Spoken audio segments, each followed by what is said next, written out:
और ये मिस्टेक्स है ना, वो मिस्टेक्स हैं जो मोस्टली लोग करते हैं। और लिफ्टिंग कुछ भी नहीं देगा सिवाय इंजरी के। नेक्स्ट बैक वर्कआउट में ये मिस्टेक्स मत करो। आप मेरे को लिटरली कमेंट सेक्शन में लिख कर जाओगे कि वाह भाई क्या पंप आया वर्कआउट में। Hey guys, welcome back on Train to Be Strong. My name is Akshat and I hope you all are doing great, living a fit life. अच्छे से वर्कआउट कर रहे होंगे, आप रेगुलरली वर्कआउट कर रहे होंगे और अपनी डाइट पर ज़्यादा चीट नहीं कर रहे होंगे, अपनी डाइट को अच्छे से फॉलो कर रहे होंगे। और अगर अभी तक आपने ये रियलाइज नहीं किया है इस चीज़ को कि आपकी बॉडी आपके लिए कितनी ज़्यादा इम्पोर्टेंट है, आपकी हेल्थ आपके लिए कितनी ज्यादा इंपॉर्टेंट है, तो I request you to realise it as soon as possible. Because जब तक आपकी हेल्थ, आपकी बॉडी आपका साथ दे रही है, आप लाइफ में कुछ भी अचीव कर सकते हैं। उसके लिए आपको अपनी हेल्थ का ध्यान, अपनी बॉडी का ध्यान रखना ही होगा। So start taking care of it because health is wealth. So आज का हमारा वीडियो होने वाला है कुछ ऐसी बैक वर्कआउट मिस्टेक्स के ऊपर जो कि अगर आपने टाइम रहते ठीक नहीं की तो ये मिस्टेक्स आपकी मसल ग्रोथ पर काफी ज्यादा नेगेटिव इफेक्ट भी डाल सकती हैं एंड एक टाइम के बाद ये आपकी मसल ग्रोथ को रोक भी सकती हैं, यानी कि फुल स्टॉप भी लगा सकती हैं ये मिस्टेक्स। सो ये मिस्टेक्स वो मिस्टेक्स हैं जो मैंने अपने इनिशियल ट्रेनिंग डेज में काफी टाइम तक की थी और मुझे बताने वाला भी कोई नहीं था उस टाइम पे, इतना अच्छे से कोई गाइड नहीं करता था। बट डोंट वरी गाइस, आपको ऐसी किसी भी प्रॉब्लम का सामना करने की जरूरत नहीं पड़ेगी because I am there for you always. So चलिए जानते हैं कुछ ऐसी ही बैक वर्कआउट मिस्टेक्स के बारे में जो कि अगर आपने ठीक नहीं की तो ये आपकी मसल ग्रोथ पर भी इफेक्ट डालेंगी, नेगेटिव इफेक्ट डालेंगी एंड आपकी मसल ग्रोथ पर फुल स्टॉप भी लगा सकती हैं। So stay tuned, keep watching train to be strong.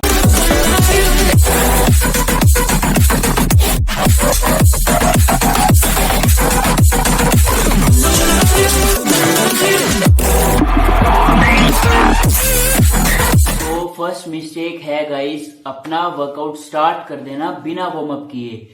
तो मैं एग्जैक्टली बताता हूं कि मैं क्या करता था अपने वर्कआउट से पहले। वर्कआउट से पहले मैं अपना वार्म अप स्टार्ट करता था पुशअप्स एंड पुलअप्स करके। Yes, you heard it right, ये एक मिस्टेक है। पुशअप एंड पुलअप्स हैं वो एक स्पेसिफिक मसल ग्रुप की एक्सरसाइजेज हैं, यानी कि पुशअप्स में आपकी जो चेस्ट, शोल्डर, ट्राइसेप्स एंगेज होती हैं, यानी कि पुशिंग मसल्स। पुलअप्स में आपकी बैक, रियर डेल्ट्स, बाइसेप्स, जितने भी आपकी पुलिंग मसल्स हैं वो सब एंगेज होती हैं। तो आप एक स्पेसिफिक मसल ग्रुप को ट्रेन कर रहे हो, ना कि वार्म अप कर रहे हो। सो पुशअप्स एंड पुलअप्स को बिल्कुल वार्म अप समझने की गलती ना करें। एक अच्छा वार्म अप रूटीन आप फॉलो करें तो कि आपके वर्कआउट को काफी ज्यादा इंप्रूव कर देगा, आपकी परफॉर्मेंस को काफी ज्यादा इंप्रूव करेगा। सो इस चीज को हम ऐसे समझते हैं, सपोज करिए कि आपने अपना वर्कआउट स्टार्ट कर दिया बिना वार्म अप के, तो इस गलती की वजह से जो है आपके इंजरी के चांसेस हैं वो काफी ज्यादा इंक्रीज हो जाएंगे अगर आप बिना वार्म अप के अपना वर्कआउट स्टार्ट कर देंगे। जिसका मतलब ये है कि तो मसल ग्रोथ तो दूर की बात है, जिस फिटनेस जर्नी को आपको लॉन्ग वे में सस्टेन रखना था उसको आप रेगुलर नहीं कर पाएंगे अगर आपको इंजरी हो गई तो। बिकॉज आपको रेस्ट लेना पड़ेगा, जिम से आपका गैप होगा, आपकी कंसिस्टेंसी ब्रेक होगी, तो मसल ग्रोथ तो होगी नहीं और आपकी जो कंसिस्टेंसी है वो भी ब्रेक हो जाएगी। सेकंड चीज, ये आपकी परफॉर्मेंस को भी काफी ज्यादा डाउन करता है। जब आप एक अच्छा वार्म अप रूटीन फॉलो नहीं करेंगे अपने वर्कआउट से पहले तो आपकी परफॉर्मेंस डाउन होगी वर्कआउट में। उस हैवी लिफ्टिंग के दौरान आपको वो एनर्जी फील नहीं होगी। आप इस चीज को खुद ट्राई करके देखिएगा। एक अच्छा वार्म अप रूटीन फॉलो करने के बाद आप अपना वर्कआउट स्टार्ट करिएगा और आपको इंस्टेंट फीलिंग आएगी कि आज आपकी बॉडी अच्छा फील कर रही है, तो आप ऑटोमेटिकली एक अच्छा वर्कआउट परफॉर्म करोगे। और अगर आपको जानना है कि एक अच्छा वार्म अप रूटीन क्या होता है तो आप इस प्लेलिस्ट पर जाकर क्लिक करिए। इसमें मैंने एग्जैक्टली बताया था कि क्या क्या डायनामिक स्ट्रेचेस हैं या डायनामिक वार्म अप जो हमें वर्कआउट से पहले करना चाहिए। जाके इस प्लेलिस्ट को चेक करिए, इसमें जो भी मैंने एक्सरसाइज बताई है उनको ध्यान से देखिए और स्टार्ट करिए अपना एक अच्छा वार्म अप रूटीन वर्कआउट से पहले। तो सेकंड मिस्टेक जानने से पहले आप एक बार इस क्लिप को ध्यान से देखिए।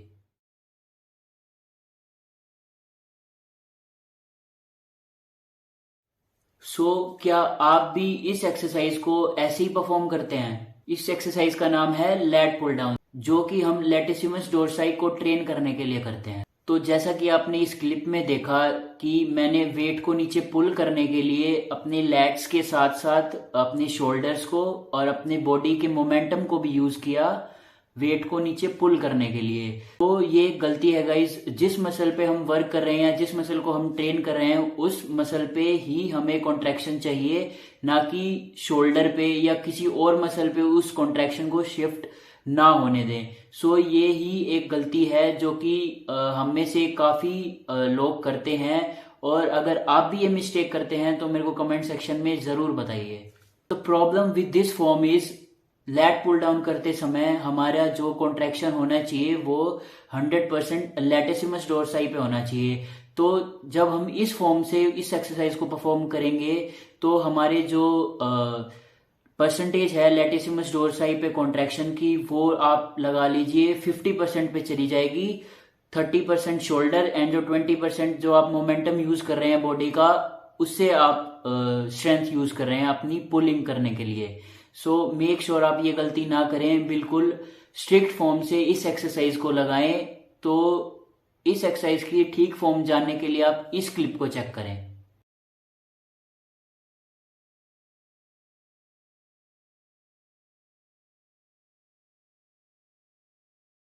आपने देखा गाइस कितनी स्ट्रिक्ट फॉर्म से मैंने इस एक्सरसाइज को परफॉर्म किया।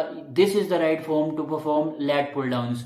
आपकी बैक बिल्कुल स्ट्रेट रहेगी, आपके शोल्डर्स नीचे रिट्रैक्टेड रहेंगे और आपको अपनी एल्बो से वेट को नीचे पुल करना है, ना कि अपनी बॉडी को यूज करना है और ना ही शोल्डर को टेक ओवर करने देना है उस वेट को पुल करने में। सेकंड मिस्टेक ये है कि जिस मसल को आप यूज कर रहे हैं, जिस मसल की एक्सरसाइज आप कर रहे हैं, उस पर आपको कॉन्ट्रैक्शन फील करना है, ना कि आप किसी और मसल को टेक ओवर करने दे उस वेट को लिफ्ट करने में। एंड आप नेक्स्ट वर्कआउट में ये मिस्टेक मत करिए। आप मेरे को लिटरली कमेंट सेक्शन में लिख के जाओगे कि वाह भाई क्या पंप आया वर्कआउट में।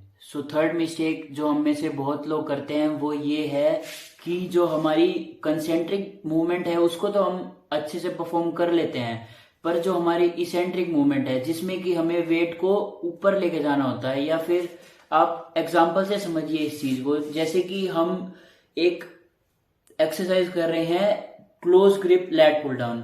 तो ये जो मूवमेंट है जिसको हम नीचे लेके आते हैं उसको हम कंसेंट्रिक बोलेंगे, और जिसमें हमारा हाथ ऊपर जाता है उसमें हम उसको बोलते हैं इसेंट्रिक। तो मोस्टली पीपल कंसेंट्रिक तो अच्छे से परफॉर्म करते हैं एंड इसेंट्रिक में उनका बिल्कुल कंट्रोल नहीं रहता, तो वो एकदम से ड्रॉप करते हैं वेट को। ये एक मिस्टेक है गाइस। जब तक आप कंसेंट्रिक एंड इसेंट्रिक को अच्छे से स्लोली फील करके परफॉर्म नहीं करेंगे, जब तक आपको अच्छा पंप नहीं आएगा। मेक श्योर आप कंसेंट्रिक को अच्छे से परफॉर्म करें, 1 2 3 की काउंट में नीचे लेके आए, और इसेंट्रिक करते टाइम आपको कंसेंट्रिक 1 सेकंड तक होल्ड रखना है और इसेंट्रिक को भी 1 2 3 काउंट में लेके जाएं। इस क्लिप को आप चेकआउट करिए कि कैसे कंसेंट्रिक एंड इसेंट्रिक को हमें अच्छे से परफॉर्म करना है।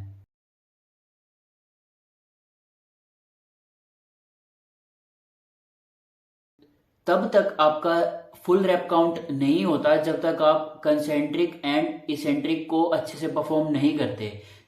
नेक्स्ट टाइम याद रखें, जब भी आप कोई भी एक्सरसाइज लगाएं, कंसेंट्रिक के साथ साथ आपका इसेंट्रिक पर भी फोकस हो। वेट को लिफ्ट करने से ज्यादा आपको इसेंट्रिक पर फोकस करना है, जिसको हम दूसरी लैंग्वेज में बोल सकते हैं कि आपको नेगेटिव रैप पे ज्यादा कंट्रोल रखना है अपना। मेक श्योर आप ये गलती ना करें। Third mistake was focus on your negatives too, control on your negatives too, यानी कि अपने नेगेटिव को, इसेंट्रिक को भी कंट्रोल करे कंसेंट्रिक के साथ साथ। क्या आपने भी कभी इस एक्सरसाइज को इस तरीके से किया है?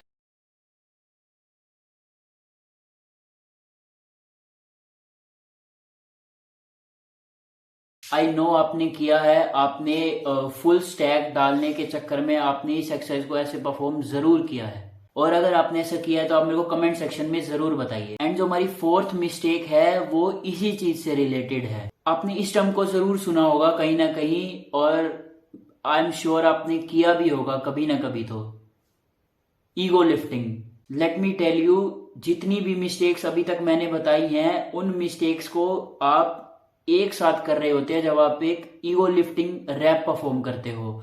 आपको इंजरी के चांसेस भी बढ़ेंगे जब आप ईगो लिफ्टिंग करोगे। आपकी जो स्ट्रेंथ है उससे आप ज्यादा वेट पुल करोगे तो आपकी मल्टीपल मसल्स भी यूज होंगी, उनको होना ही पड़ेगा उस वेट को उठाने के लिए।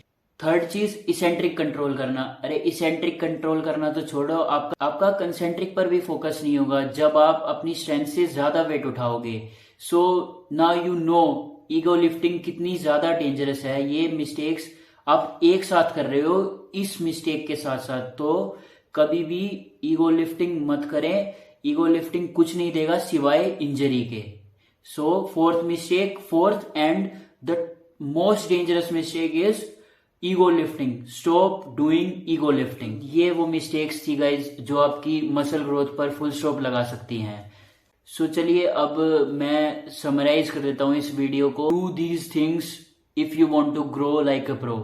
First, don't start your workout without warm up. Second, feel the contraction on working muscle only. That is, don't let any other muscle take over the movement.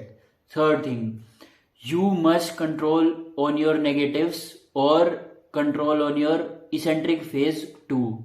Fourth, stop ego lifting. So now exactly guys आपको पता है कि क्या क्या mistakes हैं जो आपको नहीं करनी है, और अगर आप किसी और को भी देखते हैं इन मिस्टेक्स को करते हुए जिम में तो जरूर उनको भी गाइड करें ताकि वो भी इंजरी से बचें और अपने टाइम को अच्छे से यूटिलाइज करें।